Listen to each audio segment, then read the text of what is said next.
What's going on, guys? Hope you're doing well. Welcome to a quick video on basically how I go about setting up my cars in F1 2022. You got to remember, I'm not an esports player. I'm just a player that plays for fun and enjoy playing the game, and I try and get the car set up as best I can, as fast as I can. There are other videos out there from esports players that will show you the way they set up the car and how they feel comfortable. Obviously, everyone's driving style is different in this game, so there's very different ways of setting up your cars. So this is how I do it. This is how I go about setting up my car, and I use a hybrid of all these different YouTubers and what they do. But generally, I will always start on time trial mode. So let's load up time trial mode, and I'll show you what I do initially. We'll just pick any place, any car.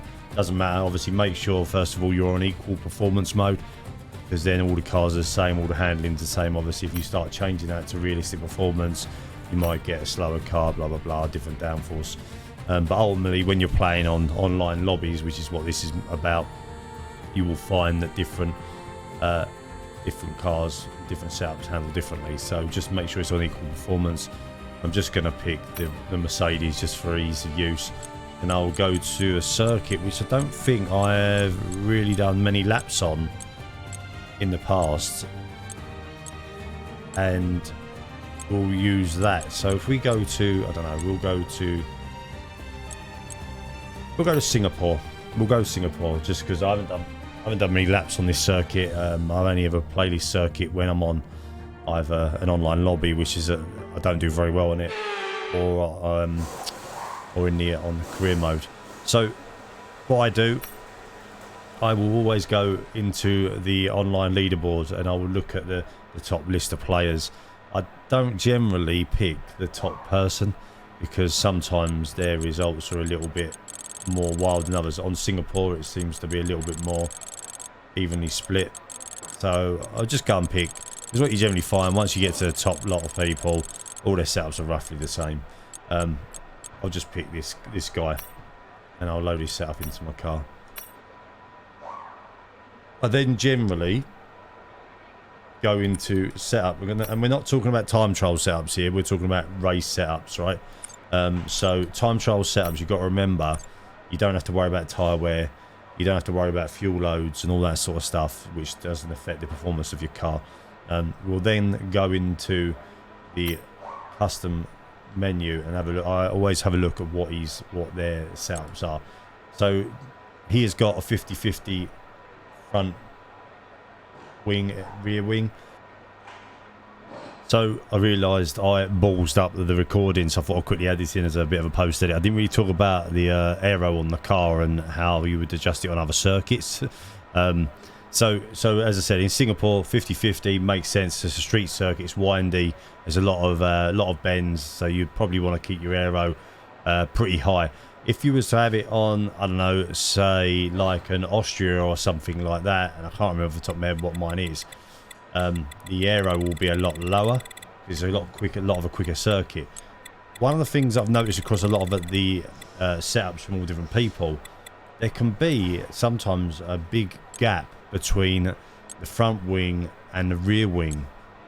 I don't really like that. So say for example, this was the setup on a circuit and it was 1323. I actually try and bring these in a little bit closer, within kind of 5 to 6 of each other. It just feels like the car's a little bit more balanced. I've seen setups where there's like no aero on the front and it's all aero on the back. I've seen setups where the aero on the back's really low and the aero on the front's really high. That might work for some people, and I'm not saying that's a wrong thing to do, but for me personally, I try and keep my aero balanced. So if I was on on some circuits and I wanted a little bit of aero on the front, and then I'll try and keep the tighter bends, I will keep the aero a bit higher, and then I would bring that rear wing aero just into within about 6 knocks of the front, purely because I just find from the way I drive and my style, it's a lot more balanced. I do suffer sometimes, and you would have seen it in some of my videos, with higher top speed, because I try and I try and balance out my aero. I'm not really too worried. I want a bit more performance in the corners and coming out of the corners.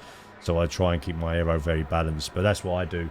I thought I'd just add that in. So apologies. Get around transmission. So he's got a differential on the throttle of 50. So when he's accelerating, the wheels move at different speeds. That's what this means. So anyone who's not sure what these are, basically means, so differential adjustment on the throttle. So when you accelerate, both wheels will accelerate at different speeds. If you move it up to more towards 100% and you put it to locked, both wheels will turn at the same speed or at similar speeds the higher you go. So the less you've got it, the wheels will turn at different speed. This is quite good for twisty circuits. You get a bit more traction out the corners. The differential adjustment off the throttle, he's got it on 53%. So what I would do here is generally, because it's quite a twisty track, similar to Monaco, this again is similar to the above, but this is when you let go of the throttle, how the wheels turn. So when you're turning into a corner, the wheels are turning at different speed. Obviously, you go up into locks again, the wheels as you go into corner will be traveling at the same speed, which sometimes makes it easier to spin the car. So lowering it down, obviously we might have seen people in the rain adjust the differentials. So you would always adjust the differentials down when you're in the rain.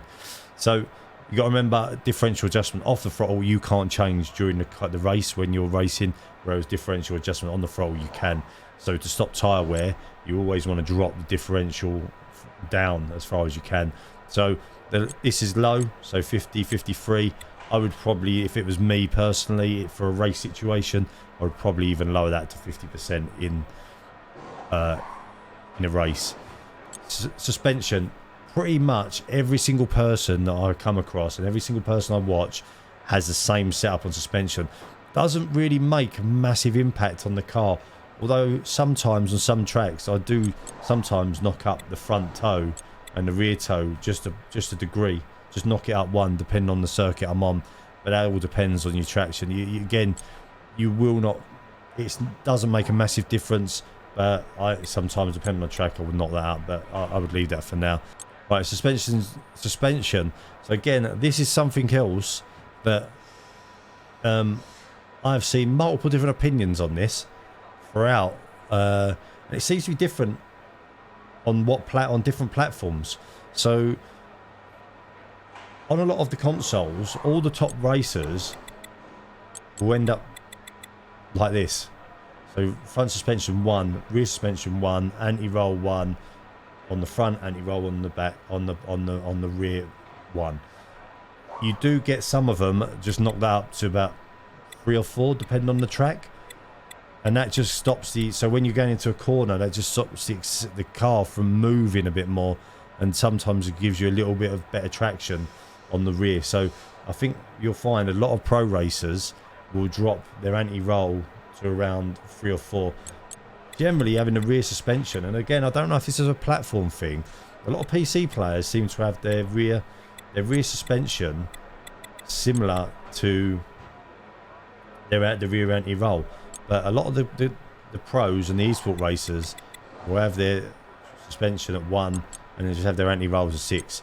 Again, ride height, it all depends on the circuit. This is a street circuit, so this car's sitting up as high as it can, but you want to try and keep the ride height as close together as possible. I've seen some weird, me personally, I always say if it was a different circuit, I might have the ride height for the front down at 4 and then the rear height at about 6, so you've just got a little bit of a higher rear to front, or depending on the circuit I might have it the other way round, depending on what circuit you're on, because it might be that the front just wants to be lifted a bit more and you can have the rear dropped. It all depends on the circuit, Spa being a prime example of that. Brake pressures, always, nearly every single person has a brake pressure at 100%. Never seen it any otherwise. It's always the same. Front and brake bias is always, again, a lot of people have it at 50%. That is sort of evenly matched. What I find is during a race situation, I generally will knock this up to sort of 52, 53, 54%. Depending on what race I'm on and what circuit I'm on, especially if I'm starting to lose a bit of grip on the tyres. So it just brings, so it puts a bit more pressure on the front and it brings the rear end round on the car. So it depends on the circuit, but I wouldn't go any more than sort of 55% on that one really. It's up to you guys. Tyres again, depending on the circuit, I would generally keep these roughly around the percentage we're on now. I generally run my tyres at mid pressure. I don't have them too hot, I don't have them high, I don't have them too low. It all depends on what circuit I'm on, but generally if you've got it in the middle, it's okay. It doesn't massively affect. I find on PC, and this is a PC thing maybe. I don't find the pressures matter as much as other settings, whereas on consoles it's sometimes the other way around. Me personally, I kind of leave my pressures whatever. With this setup, I might just knock it up 2 knocks on both sides just to bring it up a little bit higher. Try and sit roughly around the middle. That's what I always do in a race situation. Okay, so and then obviously what you can do, just click save, go down, and again all my setups, I've got a Singapore setup, so all my setups are generally a race setup. I've got a few time trial setups that I do because I do like to do a bit of time trial every now and again. I generally have most of them as race setups, and I've been changing a lot of my time trial setups recently to a race setup because I'm trying to get a bit quicker on the online situation. So hopefully that video helps and will help you set your car up. If you do anything different to me, please let me know. By all means, give me some pointers. As I've said many times, I am very new to sim racing with a rig. I've always played on controller. Now I'm racing with a rig. It's a little bit different, a little bit better, different experience. Thanks for everyone for liking all my posts so far and all the different videos I've been doing and all the reels. Much appreciated, and hopefully this one will help you as well. And I'll see you in the next one. Bye for now.